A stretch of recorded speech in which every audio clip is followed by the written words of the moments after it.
네, 이틀 전에 비가 많이 왔습니다. 집안들, 피해 있으신 집이 있나요? 네, 다행이네.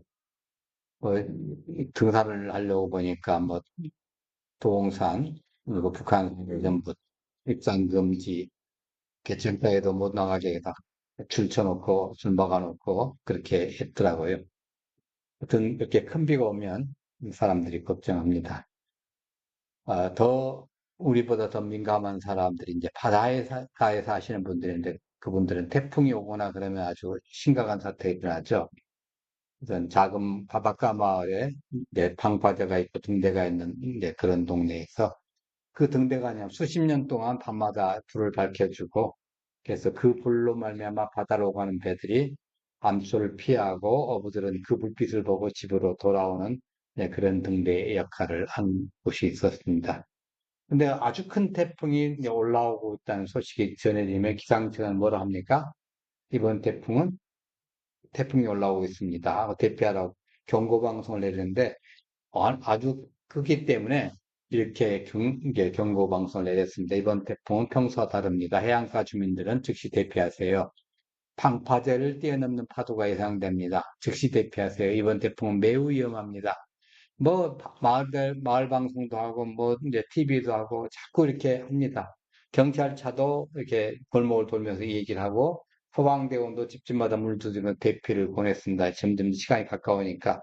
사람들의 반응이 이제 둘로 이제 나뉘었습니다. 말 잘 들으면야, 그래 하고 전부 이제 대피소로 가면 되는데, 어떤 사람들은 방송 듣자마자 이제 손 붙잡고 애들 데리고 마을 회관 올라갑니다. 집에 두고 온 물건들이 좀 아깝지만 생명이 더 소중하기 때문이죠. 불안했지만 경고를 믿었습니다. 그래서 움직인 거예요. 근데 어떤 사람은 안 움직입니다. 그 안 움직인 사람 중에 한 노인이 이제 계셨습니다. 평생 바다에서 고기를 잡은 제 어부였습니다. 마을 사람들은 그를 바다 할아버지라고 이제 불렀습니다. 그분은 자칭 이렇게 바다의 냄새만 맡아도 날씨를 알고 파도 소리만 들려도 위험한지 아닌지를 안다고 했습니다. 근데 소방대원이 가서 대피를 보냈습니다. 하지만 저희는 이제 이 노인은 뭐라고 하냐면 젊은 사람이 뭐라 하세요. 나는 이 바다에서 60년을 살았어. 태풍이 한두 번 온 줄 아냐고. 괜찮다고. 그렇게 하고 대피를 거부했어요. 그러니까 소방대원이 이제 그래도 또 대피를 권유하자 노인은 창밖에 등대를 가리키면서 이렇게 합니다. 저 등대가 있는데 무슨 걱정이냐고. 그 등대까지 방파제가 잘 있기 때문에 걱정하지 않는다고. 저 등대와 방파제가 평생 우리를 지켜줬다고. 난 여기 있을 거라고. 방법이 없지 않습니까? 밤이 되자 이제 바람이 거세집니다. 파도가 방파제를 넘었습니다. 마을 아래쪽 집들에 이제 물이 밀려듭니다. 사람들은 이제 마을회관에서 밤새 이제 떨며 지냈습니다. 다음날 그 태풍의 또 공통적인 특징이 지나간다면은 언제 그랬느냐는 듯이 말짱합니다. 또 태양이 햇빛이 쨍쨍 비치고 그런데 마을을 보니까 완전히 폐허입니다. 집이 무너지고 배가 부서지고 길에는 진흙과 나무 조각이 쌓였습니다. 지금 이 진흙과 나무 조각은 여기 개천가만 가고도 다 이렇게 보입니다. 그런데 대피한 사람들은 다 살았습니다. 집도 배도 파손되고 막 그랬지만 생명은 건졌습니다. 근데 끝까지 버티는 사람들은 큰 화를 당했죠. 예, 특히 바다를 가장 잘 안다고 자부하던 그 노인은 가장 위험한 곳에 있었기 때문에 아주 심각했습니다. 그 사람이 경고방송을 못 든 게 아니잖아요. 누구보다도 많이 들었습니다. 방송도 많이 듣고 소방대원이 가서 경찰이 가서 얘기해주고 소방대원이 했고 그럼에도 불구하고 거기서 희생을 당했습니다. 경고를 들었느냐 못 듣느냐가 문제가 아니라 경고를 믿고 움직였느냐의 문제였습니다. 가장 안타까운 사람들이 경고를 못 들어서 희생을 당한 사람들이 아닙니다. 경고를 듣고도 나는 괜찮다. 이렇게 말하는 사람이 가장 안타까운 사람입니다. 오늘 본문이 바로 그런 얘기입니다. 예수님께서 오늘 말씀하신 대상은 하나님을 더는 모르는 사람이 아닙니다. 복음을 한 번도 듣지 못한 사람이 아닙니다. 오히려 예수님을 가까이에서 본 사람들입니다. 예수님의 말씀을 들은 사람입니다. 예수님의 능력을 경험한 도시들입니다. 그래서 많이 돌아다니시면서 3년 동안 돌아다니면서 그 많은 이적과 기사를 통해서 많은 사람들 갖다가 놀래기도 하고 배고플 때 먹이기도 하고 그렇지 않습니까? 고라신, 베세다, 가버나움. 예수님의 사회 가까이 있던 도시들이었어요. 그들은 은혜의 불빛을 본 사람들이에요. 하나님 나라가 가까이 왔다는 경고와 초청을 들었습니다. 병자가 고침받고 귀신이 떠나가고 권능이 회복되는 것을 봤습니다. 그런데도 불구하고 회개하지 않았어요. 그래서 예수님 말씀하시는 거예요. 같이 봅니다. 심판대에 들어와. 뭔 말씀? 근데 동시에 사랑의 말씀이에요. 두 가지 양면성이 있어요. 예수님 말씀은. 왜냐하면 주님께서 아직 경고하신다는 것은 아직 돌아올 기회를 주신다는 뜻이에요. 돌아올 기회가 없다면 굳이 말할 필요가 없잖아요. 그잖아요. 야, 너네들 거기 가면 죽는다. 빨리 돌아와. 할 때 한 것이지 경고라는 게 그거잖아요. 그래서 저거는 방법이 없어. 어떻게 해요? 뭐 기도해 주는 수밖에 없겠지. 네. 자, 우리가 지금 몇 주째 배우고 있습니다만은 예수님께서 70명을 문도를 세워서 소식 이제 짝지어서 전도를 보내셨습니다. 예, 그리고 이제 각 동네 각 지역으로 제자들을 먼저 보내셨습니다. 제자들의 사명은 분명했습니다. 하나님 나라가 너희에게 가까이 왔다. 이거 메시지 전하는 거예요. 단지 좋은 말 하라고 이제 간 사람들이 아니었죠. 어떻게 보면 하나님 나라가 가까이 왔다는 이 말을 선포하는 왕의 사신들이었죠. 병든 자를 고치고 평안을 전하고 회개를 촉구했죠. 그래서 집집마다 들어갈 때마다 맨 첫 마디가 뭐라고요? 이 집에 평안이 있을지어다. 예. 근데 예수님은 제자들에게 말씀하십니다. 어떤 집은 너희를 영접할 것이다. 어떤 도시는 너희를 받아들이지 않을 것이다. 그래서 예수님은 제자들이 거절당할 때 뭐라고 했어요? 그 거리로 네? 너희 동네에서 우리 말을 듣는 건지도 너희에게 떨어버리니까. 그러나 하나님의 나라는 가까이 가야. 예. 그러니까 복음을 거절하는 도시에서 그 도시 앞에서 먼지를 떨어버리는 것은 단순히 기분 나쁘다는 표시가 아니라고 그랬습니다. 하나님 말씀에 대한 그 거절에 대한 엄중한 증언이에요. 복음을 거절하는 것은 심판 앞에서 결코 가보는 일이 아닙니다. 그래서 내가 너에게 말하니 그날에 소돔이 그 동네보다 견디기 쉬우리라. 여러분 성경에서 소돔 잘 알죠? 창세기 19장에 나온. 예. 자, 그 롯에 그 아브라함의 조카 롯이 거기서 살다가 그 이제 딸과 같이 이게 도망치는 마지막 장면이 있는 장면이잖아요. 아주 심각한 이제 죄악으로 인해서 하나님이 심판을 받은 거예요. 성적으로 도저히 여기는 인간이라고 볼 수 없다. 이건 짐승보다 못하다. 할 때 하나님이 아주 쓸어버리시는 대표적인 곳이 바로 소돔과 고모라입니다. 그래서 유대인들에게 소돔은 심판받아서 마땅한 도시예요. 예. 그래서 예수님은 복음을 거절한 동네가 소돔보다 더 무거운 심판을 받을 수 있다고 얘기하는 거예요. 그러니까 소돔의 죄가 가볍다는 뜻이 아닙니다. 소돔이 분명히 악합니다. 멸망받아서 심판받아서 아주 말당해요. 그러나 더 큰 빚을 받고도 거절할 책임이라는 거죠. 네, 그 책임이 바로 이 복음을 거절하는 사람들이 있다는 거죠. 복음의 빚을 들은 사람들, 하나님 나라의 소식을 들은 사람들, 회개의 기를 이제 복음을 듣고 회개의 기회를 받았지만은 거부한 사람들, 그 사람들에게는 더 큰 책임이 있다는 거예요. 그러니까 성경의 심판은 누가 더 나쁜 짓을 많이 했느냐 이것만 따지는 게 아닙니다. 물론 죄는 죄입니다. 뭐 지옥의 레벨도 있기 때문에 뭐 거기 가서 그 레벨대로 따지겠죠. 그러나 문제는 내가 어느 쪽에 가느냐 큰 문제죠. 여러분 북쪽과 남쪽 어떻게 보면 뭐 사이가 얼마 떨어졌습니까? 얼마 안 떨어졌잖아요. 우리가 그 가자고 마음 먹으면 어? 가자고 사물고 가자고 마음 먹어 뭐 며칠이 걸립니다. 몇 시간이면 가잖아요. 그런데 못 가는 게 뭐예요? 그리고 저 북쪽과 남쪽에 사는 사람들의 차이. 예. 이 차이가 뭡니까? 아주 근본적인 차이였죠. 전쟁통에 어느 쪽을 택했느냐. 예. 그 차이였지 않습니까? 그거 차이죠. 근데 현재 드러나는 그 객관적인 차이는 굉장히 커져. 세계에서 뭐, 열 손가락 안에 드는 잘 사는 동네. 그다음에 또 한쪽은 세계에서 거꾸로 열 손가락 안에 못 사는 동네. 예, 어마어마합니다. 예. 여러분, 많은 사람들이 요즘에 심판이라는 말을 불편해합니다. 하나님 사랑이신데 왜 심판을 말씀하시냐고 묻습니다. 하나님의 사랑과 심판은 모순되지 않습니다. 사랑이시기 때문에 악을 영원히 방치하지 않으시는 거예요. 하나님 거룩하시기 때문에 죄를 아무 일 없듯이 넘기지 않는다는 거죠.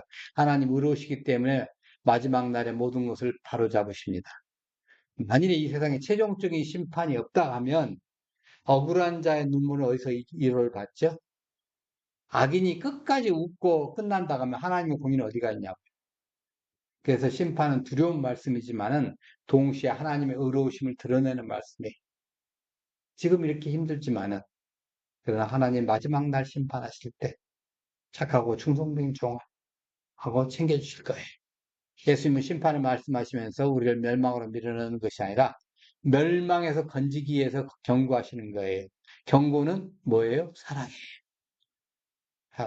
태풍 경고 한다면서 대피하세요 하는 말이 이게 듣기 좋은 소리가 아니죠. 그렇잖아요. 내 지금 하고 있는 일이 있는데 가라니. 아무리 가서 대피소가 있다 하지만은 우리 집보다는 불편하잖아요. 근데 대피소로 가라는 거예요. 방송이 듣기 좋지 않죠. 그리고 사람 불안하게 합니다. 뭘 자꾸 피하라는 거야. 근데 그 방송은 사람을 살리게 한 방송이죠. 경고가 들린다는 것은, 우리 귀에 경고가 들린다는 것은 아직 기회가 있다는 거예요. 마지막, 여기, 마찬가지로 예수님께서 심판을 말씀하시는 것은 아직 돌이킬 기회가 있다는 뜻입니다. 가장 무서운 것은 경고가 없다는 거예요. 가장 두려운 것은 하나님께서 더 이상 말씀하시지 않는다는 뜻이에요. 이게 가장 무서워요. 말씀이 없다. 네. 이게 가장 무서운 거예요. 그래서 그 구약 성경이 끝나고 신약 사이에 그 중간을 갖다가 선지자도 없는 그 기간을 가장 무서워했잖아요. 네. 여러분, 우리는 복음을 많이 들었습니다. 예배 드립니다. 성경 가지고 있습니다. 뭐 스마트폰 누르기만 하면 성경 버전별로도 읽을 수가 있습니다. 내가 원하는 나라, 원하는 그 버전으로 다 읽을 수가 있습니다. 때로는 들을 수도 있습니다. 설교도 들을 수 있습니다. 읽는 설교도 있지만 듣는 설교도 있죠. 찬양도 부르고 기도할 줄 압니다. 십자가 부활의 소식을 압니다. 그렇다면 우리가 생각해 봐야 돼요. 우리는 복음에 어떻게 반응하고 있는가? 복음의 거절은 노골적인 반항만을 의지하지 않습니다. 나는 예수님을 싫어한다라고 말해야만 거절이 아닙니다. 무엇이 거절인지 한번 보십시다. 말씀을 듣고도 미루는 것, 회개해야 할 죄를 알면서도 붙잡고 있는 것, 순종해야 할 부르심을 알면서도 계산하는 것, 예수님을 주님이라고 부르면서 실제 삶에서는 내가 주인으로 사는 것, 이게 복음에 대한 거절일 수 있습니다. 때로는 우리는 그러죠. 나중에 하겠습니다. 형편 좋아지면 순종하겠습니다. 이번만 지나면 회개하겠습니다. 딱 이번만 지나면 내가 손 씻겠습니다. 아, 하나님 뒤에 아시죠? 제가 워낙 그 형편이 그래서요. 이런 말들이 우리를 영적으로 잠들게 합니다. 예, 오늘 주님은 우리를 깨우십니다. 그날의 소돔이 그 동네보다 견디기 쉬우리라. 예, 이 말씀은 남을 향한 말씀이기 전에 우리를 향한 경고의 말씀으로 받아들여야 돼. 너는 내 말을 들었느냐? 그렇다면 돌이키라. 이 말씀이 은혜의 특권 회개로 이루어져야 된다는 거죠. 자, 우리 13절 같이 한번 봅니다. 화 있을진저. 너희는 유능한 모든 논의로 신에서 행하라면 그들이 벌써 배워들고 제안다 회개하였으리라. 예. 예수님이 고라신과 벳을 향해 말하십니다. 화 있을진저. 이거 표현이 저주의 표현 같지만은 단순한 저주가 아닙니다. 심판의 선언이지만 예수님의 애통이 담긴 말씀이에요. 그러니까 그 도시들이 망하기를 즐거워하시는 예수님이 아니십니다. 그들이 회개하지 않기 때문에 탄식하시는 거예요. 고라신과 베스다는 갈릴리 지역의 도시들이에요. 예수님의 고향 마을 근처들이죠. 예수님의 사역이 가까이에서 이루어진 곳입니다. 특히 베세다는 어떤 도시입니까? 베드로, 안드레, 빌립과 관련된 지역입니다. 예수님의 제자들이 한 반 가까이 이 베세다 지역을 중심으로 살았습니다. 예수님의 사역도 마찬가지로 나중에 뭐 이 근처로 이게 많이 하셨죠. 예수님의 기적과 능력이 있는 사역이 있는 곳이었습니다. 병든 자가 고침받고 귀신 들린 자가 자유를 얻고 죄인이 회복되는 일들이 일어났습니다. 자, 그런데 그것이 뭐 어떤 뜻이었습니까? 하나님 나라가 가까이 왔다는 표시였습니다. 하나님 나라가 임했다는 표시였습니다. 병이 고침받는 것은 단지 건강 회복만이 아니라 하나님 나라의 생명이 죽음의 권세를 밀어내고 있다는 표시였죠. 귀신이 또 쫓겨난다는 것은 하나님의 통치가 어둠의 권세를 깨고 있다는 것을 드러내는 거였습니다. 자, 그런데 고라신과 베세다는 그 권능을 보고도 회개하지 않았습니다.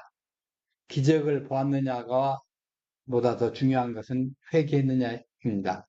은혜의 현장이 있었느냐보다는 더 중요한 것은 우리가 주님께 돌아섰느냐는 문제예요.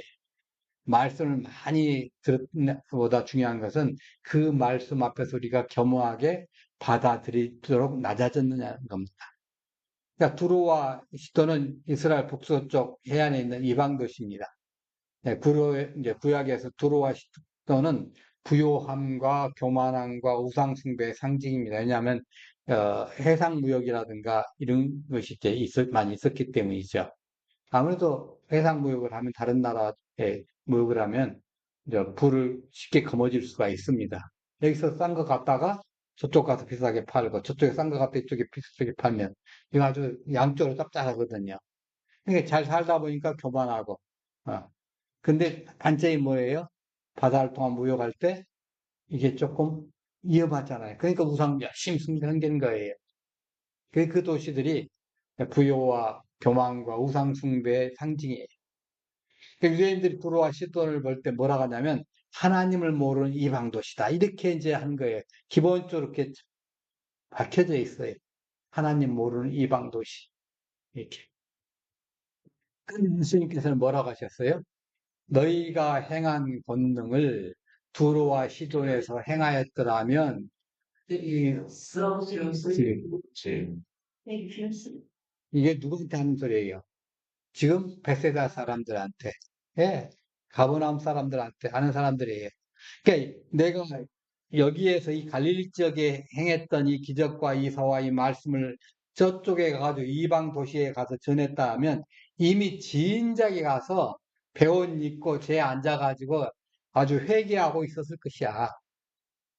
그 얘기입니다, 지금. 네. 이 배옷을 입고 제에 앉아있다는 것은 회개의 표현이잖아요. 자기 영광 다 안 내려놓고 슬픔과 낮아지면 하나님 앞에 드린 거예요. 네. 진작에. 그러니까 지금 두로와 시돈보다 훨씬 더 많은 은혜를 그보다 훨씬 많은 은혜를 받은 너희 이 고라신과 베세다야 하면서 안타까워서 하시는 말씀인데 그런데도 너희들이 회개하지 않았다니까 안타깝다. 만일에 저쪽에다가 내가 어깨 은혜를 베풀었다면 그들은 벌써 회개할 것이다. 예. 구약이 그렇게 대표적인 데가 있잖아요. 어디예요? 요나가서 얘기하는 곳. 니누에. 먼 동네입니다. 그건 국립 동네도 아니에요. 가가지고 그 요나가 무슨 그 대단한 말 계세요? 사실로 망한다고 몇 바퀴 돌았죠. 그 끝이에요. 예. 물론 이제 그 중간에 그 와중에 이제 하나님께서 이제 또 메시지를 또 합니다. 뭘로? 지진으로. 성경에는 그게 잘 안 나타나 있지만은 그 지진이 있었어요. 그래서 하나님께서 야 망한다고 어떤 이스라엘 온 사람이 그렇게 말은 하는데 진짜 망하려나 봐 하고서 일시현상이 생기고 막 지진이 생기니까 사람들이 얼마나 놀라겠어요. 그래서 막 회개한 거예요. 예, 왕부터 모든 짐승까지 싹. 죄 없는 짐승은 왜 그때 금식시켰는가 모르겠어. 예, 잘 먹여가지고 나중에 잡아먹지. 자, 하여튼 그 은혜 많이 받았다는 것이 자동으로 구원을 보장하지 않아요. 예, 교회 그냥 왔다 갔다 많이 했다고 해서 뭐 그 은혜 자리에 가까이 있었다는 것은 되지만은 자동으로 하나님 앞에서 바른 상태라는 뜻은 아니에요. 문제는 하나님이 주신 은혜에 내가 어떻게 반응했냐가 문제입니다. 오늘 우리도 좀 깊이 돌아봐야 합니다. 우리가 얼마나 많은 특권을 누리고 있나요? 성경도 있죠. 예배도 있죠. 설교 있죠. 찬양도 하죠. 기도할 수 있죠. 복음의 역사도 알고 있죠. 복음의 무엇인지 십자가 부활도 배웠죠. 교회 공동체가 있죠. 이 모든 것이 은혜죠. 동시에 책임입니다. 말씀을 많이 듣는 사람들이 더 빨리 회개해야 되는 거예요. 은혜를 많이 받은 사람들이 더 깊이 낮아져야 되는 거고, 복음을 오래 알고 있는 사람들이 더 진실하게 순종해야 되는 거죠. 근데 우리의 문제는 무엇입니까? 익숙함입니다. 익숙해요. 맨 처음 예수님을 진짜 인격적으로 만나고 예배드릴 때 마음이 뜨거웠어요. 뭐 처음 말씀 깨달을 때 뭐 눈물도 있을 수 있습니다. 십자가 사랑 알았을 때 감사가 넘치기도 했어요. 처음 회개의 은혜를 경험했을 때 삶을 바꾸고 싶고 그렇게 했습니다. 시간이 지나면서 점점 익숙해집니다. 십자가가 익숙해지고 예배가 익숙해지고 회개하라는 말이 익숙해집니다. 은혜라는 말이 익숙해집니다. 익숙함 자체가 죄라는 말이 아닙니다. 그 익숙함이 우리의 사랑의 감격을 다 삼켜버리는 거예요. 익숙함이 우리의 두려움을 없애버리는 거예요. 그 익숙함이 우리의 순종을 마비시키는 거예요. 그래서 위험한 거예요. 고라신과 베스다는 은혜에 몰라가지고 책망받은 게 아닙니다. 그 은혜 알았어요. 복음 알았어요. 은혜를 보고도 회개하지 않았기 때문에 책망받은 겁니다. 우리는 은혜에 익숙해져서 무디어서는 안 됩니다. 말씀을 많이 들었다는 이유로 더 굳어지면 안 됩니다. 복음 가까이 있으면서도 복음 밖에 있어서는 안 된다는 거죠. 은혜의 특권이 회개 열매를 이어져야 된다는 거죠. 심판 때는 받은 빚의 크기가 책임의 무게가 됩니다. 그래서 심판 때 두로와 시돈이 너희보다 더 견디기 쉬울 것이다. 예. 그렇다고 두로와 시돈이 의롭다는 뜻이 아닙니다. 그들도 죄인입니다. 그들도 하나님의 심판 아래에 있습니다. 그러나 고라신과 베스는 더 큰 빚을 받고도 회개하지 않았기 때문에 더 무거운 책임이 있다는 거예요. 공의로우신 하나님은 모든 사람의 상황을 아십니다. 여러분 힘든 거 어려운 거 다 아십니다. 하나님은 누가 무엇을 들었는지 어떤 기회를 받았는지 어떤 빚을 보았는지 아십니다. 그리고 그 빛에 대해서 어떻게 반응했는지를 보시는 거예요. 네. 그래서 무릇 누가복음 12장 48절 같이 봅니다. 무릇 맞아요. 이런 방향을 것이라. 많이 받는 것은 복입니다. 근데 동시에 책임입니다. 건강을 받은 것은 복입니다. 그러나 그 몸으로 하나님을 섬길 책임이 있습니다. 물질을 많이 받은 거 복입니다. 그러나 그 물질로 하나님의 뜻대로 사용할 책임이 있습니다. 가정이 있다는 거 이게 복입니다. 그러나 그 가정에서 믿음으로 살아갈 책임이 있습니다. 직분 복입니다. 섬김과 충성의 책임이 있습니다. 말씀 받은 거 복입니다. 그 말씀에 순종할 책임이 있습니다. 우리는 자꾸 복을 세려고만 합니다. 그러나 성경은 받은 책임도 세라고 말씀하고 있습니다. 나는 얼마나 말씀 들었는가? 나는 얼마나 많은 회개의 기회를 받았는가?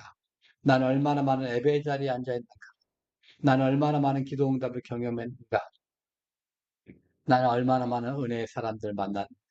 이 모든 것이 마지막 날에 증거가 될 거예요. 감사와 순종으로 반응했다면 은혜의 증거가 될 것입니다. 그러나 무시하고 미루고 거절했다면 우리를 고발하는 증거가 됩니다. 우리 들었습니다. 우리가 배웠습니다. 복음의 빛을 받았습니다. 근데 그 말씀이 우리를 불편하게 한다면 그 불편함을 피하지 마세요. 그 불편함이 은혜일 수 있습니다. 양심이 찔리는 것이 은혜입니다. 말씀이 마음을 흔드는 것이 은혜입니다. 아직 주님께서 말씀하신다는 뜻입니다. 예, 같이 봅니다. 성경에 일렀으되 오늘 너희가 그의 음성을 듣거든. 너희 마음을 완고하게 하지 말라 하였으니. 예, 언제? 오늘입니다. 나중이 아닙니다. 다음 주가 아닙니다. 형편이 나아진 데가 아닙니다. 은퇴한 뒤가 아닙니다. 오늘 주의 음성을 들었거든 마음을 견고하게 해서는 안 됐다는 거예요. 그래서 가버나움에게 이렇게 단식합니다. 가버나움아 네가 하늘에까지 높아지겠느냐 음부까지 낮아지리라. 예. 지금 교만에 아주 그게 달아가지고 하늘까지 높아 있는데 아니다. 너 음부까지 떨어질 음부가 뭡니까 여러분? 예. 더 이상 내려갈 곳이 없는 것이죠. 가버나움의 교만은 은혜를 특권으로 오해한 결과입니다. 가버나움은 예수님 갈릴리 사역지의 중심지에 입니다. 선교센터죠, 어떻게 보면. 예수님께서 자주 머무르셨고, 많은 기적이 일어난 곳이었죠. 거기서 중풍병자가 고침받았죠. 백부장의 종이 고침받았고, 베드로의 장모가 열병에서 나왔습니다. 귀신 들린 자들이 자유를 얻었습니다. 예수님의 말씀과 권능이 풍성하게 나타나는 것이 가버나움이었어요. 그런데 예수님은 그 도시를 향해서 네가 하늘에까지 높아지겠냐고 말씀하시는 거예요. 이건 뭐예요? 가버나움이 교만하다는 뜻이죠. 그들은 자신들이 특별하다고 여겼습니다. 아주 예전에, 요즘엔 그렇게까지는 안 하는가 모르겠는데, 예전에 보면 아주 그 지방에 살다가 서울에 오면 이 서울 터스에 그냥 아주 힘들었다고 그래요. 예. 많이 그랬어요, 저도. 예. 저도 초등학교 5학년 때 서울에 왔는데, 선생님이 어마어마하게 막 숙제를 내주는 건 너 처음이라고. 선생님부터가 친구들은 제껴놓고, 그래서 제가 밤 안 새고 그냥 그대로 숙제 다 해가지고 갖다 냈더니 그다음부터 아무 소리 안 하시더라고요. 예. 친구들도 아무 손도 못 대고. 자, 자신들이 특별하다고 생각한 거예요. 예, 너희 촌에서 뭘 했겠느냐고서. 예. 예수님께서 자기들 가운데 머무셨고 많은 기적이 일어났기 때문에 우리는 예수님을 모신 사람들이기 때문에 우리는 특별해. 이렇게 생각하는 거예요. 근데 예수님 뭐라고 하셔요? 음부에까지 낮아지리라고 하신 거예요. 하늘까지 높아지려는 자는 뭐 하는 거예요? 음부까지 낮아집니다. 은혜를 받고도 겸손해지지 않으면 그 은혜는 도리어 교만을 드러나는 시험대가 되겠죠. 이것이 영적 교만에 대한 경고입니다. 영적 교만은 매우 위험합니다. 세상적 교만은 비교적 알아채기 쉽습니다. 돈 자랑하고, 지 자랑하고, 자식 자랑하고, 그거 알아채기 굉장히 쉬워요. 근데 영적 교만은 신앙의 언어를 잊고 나타나기 때문에 굉장히 구분하기도 힘들어요. 나는 오래 믿었어. 모태 신앙이야. 그럼 거의 70년 가까이입니다. 예. 자, 나는 성경을 많이 알아. 한 200번밖에 못 읽었어. 해가면서 나는 직분이 있어. 나 집사야. 나 교회를 많이 했어. 예? 몇십 년 때 지금 무슨 봉사 무슨 농사 하고 있어. 나 교회를 많이 했어. 내가 아무리 지금 뭐 한다고 해서 저 사람보다 낫지 않겠어. 예. 그리고 우리 교회는 특별해. 특공대 같은 교회에 아니면서 우리 가정은 믿음의 가정이야. 예, 물론 오래 믿은 거 귀합니다. 성경 아는 것도 귀하고 직분도 귀한 책임입니다. 그 섬기는 것도 귀한 일입니다. 그러나 그것이 나를 낮추지 않고 높인다면 그것은 위험합니다. 은혜를 참으로 받은 사람은 자랑하지 않습니다. 그래서 사도 바울은 뭐라고 그래요? 사랑은 자랑하지 아니하며, 예, 더 낮아집니다. 십자가를 진정으로 본 사람은 자신을 자랑할 수가 없습니다. 왜냐하면 십자가 앞에서 우리는 모두 죄인이기 때문입니다. 가버나움은 예수님 가까이 있었지만 예수님 앞에 엎드리지 않습니다. 가까이 있다는 것은 순종을 의미하지 않습니다. 오늘 우리도 그럴 수 있습니다. 교회 안에 있지만 주님께 순종하지 않을 수 있습니다. 외자리에 앉아 있지만 마음은 하나님께 닫혀질 수 있습니다.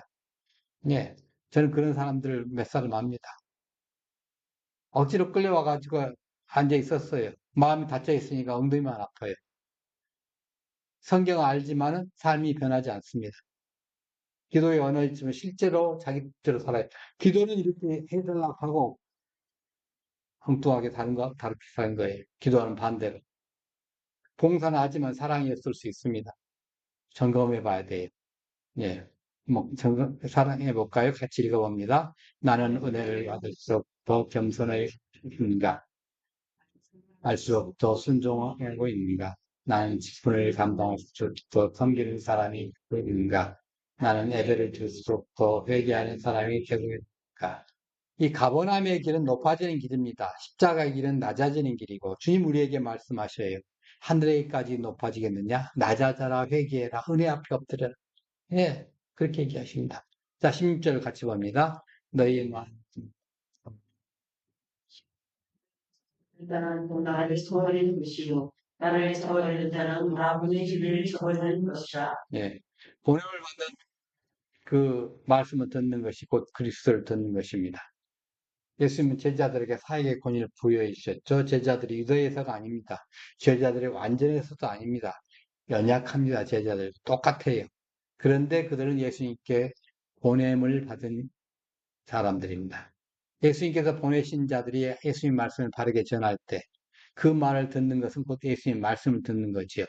반대로 그것을 거절하는 것은 예수님을 거절하는 것이고 예수님을 거절하는 것은 예수님을 보내신 하나님 아버지를 거절하는 것이죠. 예. 저도 부족합니다. 실수할 수 있습니다. 그러면 모든 성경과도 이제 분별을 돼야 되겠죠. 그러나 성경의 근거에서 그리스도의 복음이 선포될 때 우리는 그것을 단순히 사람의 말로만 들어서는 안 되는 거예요. 그렇다면 말씀을 놓칠 수가 있습니다. 말씀 가운데서 찾아내야 합니다. 어떻게 하면 찾아내는가 한번 보십시다. 하나님께서 오늘 내게 무엇을 말씀하시니까? 내가 회개할 것이 무엇이니까? 내가 순종해야 할 말씀 무엇이니까? 내가 붙들어야 할 복음은 무엇이니까? 예.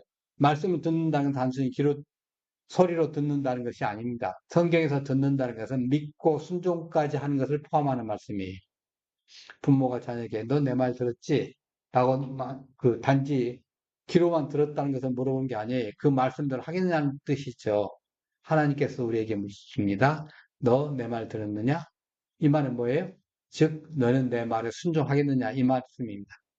복음은 중립적으로 대할 수 있는 소식이 아닙니다. 복음은 왕의 선포예요. 하나님 나라가 가까이 있다는 선포입니다. 근데 그 복음 안에서 우리가 반드시 반응해야 돼요. 받아들이든지 거절하든지, 회개하든지 미루든지, 순종하든지 도망가든지, 예수님을 주님을 모시고 살든지 아니면 여전히 내가 주인으로 살든지 중립이라는 게 없어요. 예. 배가 떠나는데 배와 부두 사이에 나를 갖다가 양쪽을 갖다가 나를 묶어놓으면 내가 어떻게 하라는 거예요? 배 타고 가는 겁니까? 남아있는 겁니까?